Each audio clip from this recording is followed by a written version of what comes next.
বা প্রাক্তন ছাত্রছাত্রী সবাইকে যদি আমরা পেতাম, বিদ্যালয়ের 75 বছর যে প্লাটিনাম জুবিলি আমরা আপনাদের কথা দিচ্ছি, সেই সময় আমরা খুব দ্রুতই আমরা অনুষ্ঠান করবো। আরো কিছু প্রোগ্রাম আমরা চক আউট করে ফেলেছি ভিতরে, আমরা সেগুলো বাস্তবায়িত করবো। আপনারা তো নিশ্চয়ই জানেন যে আমাদের কি ভয়ঙ্কর কিছু অভিজ্ঞতার মধ্যে দিয়ে আমরা যাচ্ছি। আমাদের প্রিয় সহকর্মী মাধব বাবু, যিনি মানে প্রতি মুহূর্তে প্রতিটা সময় আমার পাশে বসে থাকেন, মানে আমার এখনো এমনকি 5 জুন বিশ্ব পরিবেশ দিবসে সে প্রচন্ড বৃষ্টিমুখর সময়ে চারতলার ঘরে বসে, তখনও তিনি মানে সেই দিনও বক্তব্য রেখেছেন, তারপরে যাওয়ার সময় আমার সঙ্গে কথা বলে গেছেন। মানে অদ্ভুত মানে হঠাৎ করে মানে কি হয়ে গেল কোথা থেকে মানে ওনাকে মানে ইয়ে করা গেল না, মাধববাবু চলে গেলেন। তারপরে আমাদের একটা ক্লাস 9-এ এই জানেন আপনারা, ক্লাস 9-এর একজন ছেলে মানে তার আমরা বোর্ডে গিয়ে এই গরমের ছুটি করতে আমাকে রেজিস্ট্রেশন করে নিয়েছি। বোর্ডে গিয়ে হিয়ারিং ছিল, সেখানে আমি রেজিস্ট্রেশন করে আনলাম সেই ছেলেকে, এবং সেই ছেলেটি হঠাৎ মোটরসাইকেল অ্যাক্সিডেন্টে মারা গেল। তারপরে তার কয়েকদিন আগে আরেকটি ছেলে মারা গেছে, মানে ওই একই রকম দুঃসাহসিকতা, মোটরসাইকেল বা এরকম ভাবে মানে অত্যন্ত গতিবেগে চালানো ইত্যাদি কারণে। কিন্তু যেভাবেই হোক, সে অসংখ্যাদের পরিচয় হোক বা আকস্মিক দুর্ঘটনাই হোক, এগুলো আমাদেরকে বুঝতে হবে। আমরা 75 বছর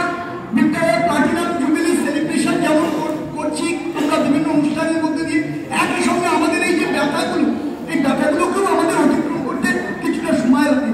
আমরা সঙ্গে সঙ্গে প্রিয়জনদের, কচি কাঁচা বাচ্চা শিশু, তাদের মৃত্যু, আমাদের প্রিয় সহকর্মী যাকে এই বিদ্যালয়ের ইট কাঠ পাথরের সঙ্গে ডক্টর মাধব বর্মন এখন পর্যন্ত মানে কথা বলছেন প্রতি মুহূর্তে, সেই জায়গায় আমরা সঙ্গে সঙ্গে মানে আনন্দে ঝোঁকে আমার নিমন্ত্রণ বলে ঝাঁপিয়ে পড়া হয় না সবসময়। তবু আমরা চেষ্টা করছি আমাদের বিদ্যালয়ের ঐতিহ্যকে, তার কথা মনে রেখেই আমরা অবশ্যই প্লাটিনাম জুবিলি আমরা সেলিব্রেট করবো এবং যথোচিত মর্যাদার সঙ্গে। কিন্তু এগুলো আপনাদের বলছি যে আমাদেরও ব্যথাটাকে আমরা মানি। যাই হোক, এবার সেই জায়গায় দাঁড়িয়ে আজকের দিনে যে ভারত মাতৃকার ৭৯তম যে স্বাধীনতা দিবস, সেই স্বাধীনতা দিবস এর প্রাক্কালে আমি কয়েকটি কথা বলবো। এই স্বাধীনতা আমরা একদিনে আসেনি।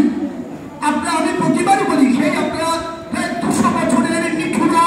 শোষণের শাসনে গোড়া যে শোষণ বেদি, শাসন বেদি, সেই ইংরেজদের অত্যাচার, অবিচার, বঞ্চনাকে অতিক্রম করে ভারতের স্বাধীনতার ত্রিবর্ণবর্ণিত পতাকা ওড়াতে অনেক মানুষের রক্ত গেছিল, অনেক মানুষকে জীবন দিতে হয়েছিল স্বাধীনতার জন্য। 1757 খ্রিস্টাব্দের 23শে জুন আমরা যদি আমাদের সেই একটু পিছনে তাকাই, স্বাধীনতা দিবস 1757 খ্রিস্টাব্দের 23শে জুন 82 অন্য কারণে বাংলার শেষ স্বাধীন নবাব সিরাজউদ্দৌলার পতনের সাথে সাথেই মির্জাফরের বিশ্বাসঘাতকতায় ভারতের স্বাধীনতা সূর্য অস্তমিত হয়েছিল আত্মরিক অর্থে। তারপরে নানাভাবে মানে মারাঠা বীর সৈনিকরা তার ঠিক 100 বছর পরে 1757 সালে, ঠিক 100 বছর পরে 1857 খ্রিস্টাব্দের সিপাহী বিদ্রোহ ইত্যাদি নানাভাবে আমরা ইংরেজদের বিরুদ্ধে স্বাধীনতা সংগ্রামের জন্য রয়েছি, কখনো বিচ্ছিন্নভাবে, কখনো বা কিছুটা সামগ্রিকভাবে। কিন্তু এক সমুদ্র হিমাচল ভারতবর্ষ অন্যচিত্তে এক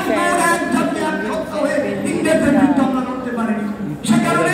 সীমিত সংখ্যক ইংরেজরা কিন্তু 200 বছর আমাদেরকে শোষণ করেছে, শাসন করেছে, আমাদের রক্তে ভিন্ন হয়েছে। আমাদের ভারত, পবিত্র ভারত মাতার প্রতিটি শহর, নগর, জনপ্রান্ত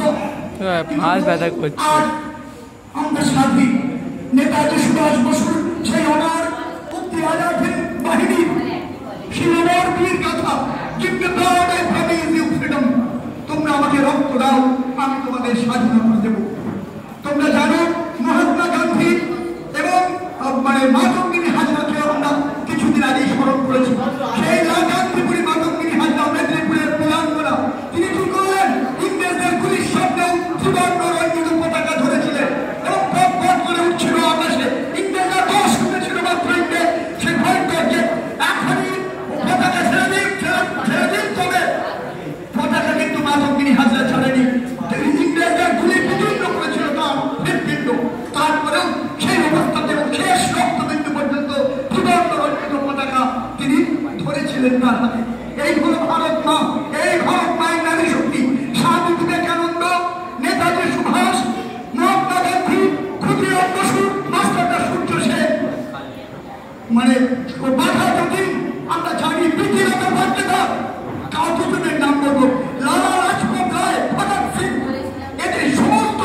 সৈনিকদের নৌবিদ্যে সেই মানে যারা সেনাবাহিনী সিপাহী বিদ্যে সিপাহীরা ঝাঁসি রানী লক্ষ্মীবাই বাহাদুর শাহ তাতিয়া কবি সমস্ত বীর মারাঠাগণ আমাদের বীর সন্তানরা ভারতবীর চাণক্য কবি মুকুন্দরা আমরা জানি তার সেই অসাধারণ সংখ্যান আমি আগের দিনও বলেছি হয় কি মরণে রাখিতে সন্তানে মাদক নিবেদে জিহাদি সঙ্গে এই যে নানা ধরনের আমরা ইতিহাসকে জেনেছি একভাবে যে ইতিহাস ইংরেজদের মানে আমাদের শোষক শ্রেণী শাসক শ্রেণী তাদের আদেশে আমরা যে ইতিহাস লিখিত হয় সেই ইতিহাস প্রকৃত সত্য কথা সবসময় বলে না ইতিহাসের পুনর্মূল্যায়ন জরুরি যাদের রক্ত দিয়ে রঞ্জিত এই ভারতের স্বাধীনতা তাদের কত কথা আমরা ইতিহাস পাঠ্য বইতে পড়ি সেটা প্রশ্নের মধ্যে থেকে যায় আজকে স্বাধীনতা ৭৯ বছর পরও এই প্রশ্ন ভাবে আসে ইতিহাসের সত্যি কি মূল্যায়ন হয়েছে আমাদের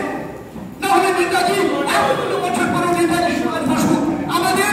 মানে বিভিন্ন জায়গায় নেতাজি সুভাষ বসুর অবদান কেন লুকিয়ে রাখা হয়েছে নেতাজি সুভাষ বসুর যারা আজও কেন সেইভাবে পাননি এই কথা আমাদের মধ্যে থেকেই যায় নেতাজি যে বিমান দুর্ঘটনার মৃত্যু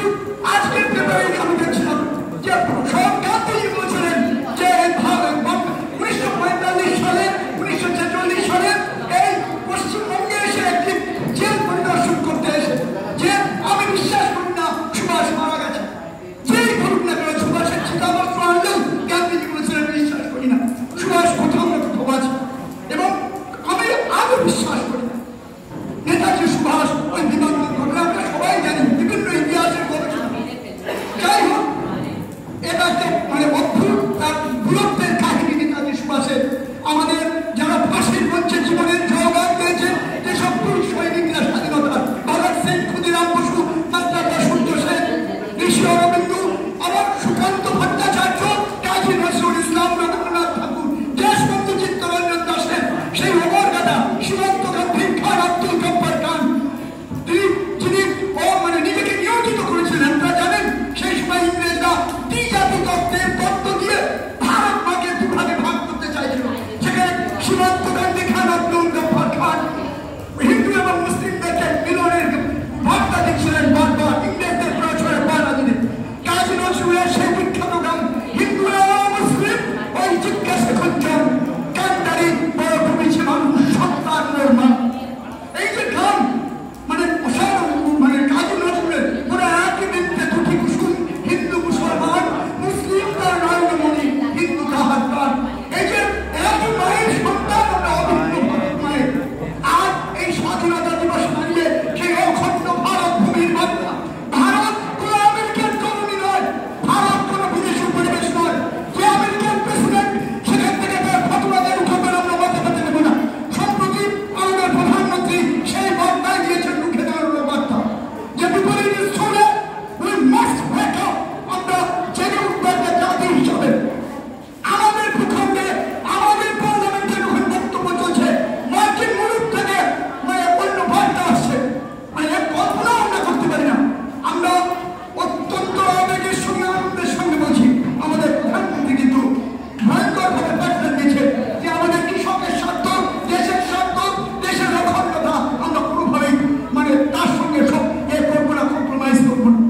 ভারত এক স্বাধীন দেশ যত বড় শক্তিদার বিদেশি রাষ্ট্রই হোক আমাদেরকে নিজেদের শক্তির উপরে দাঁড়িয়ে আমাদেরকে চলতে হবে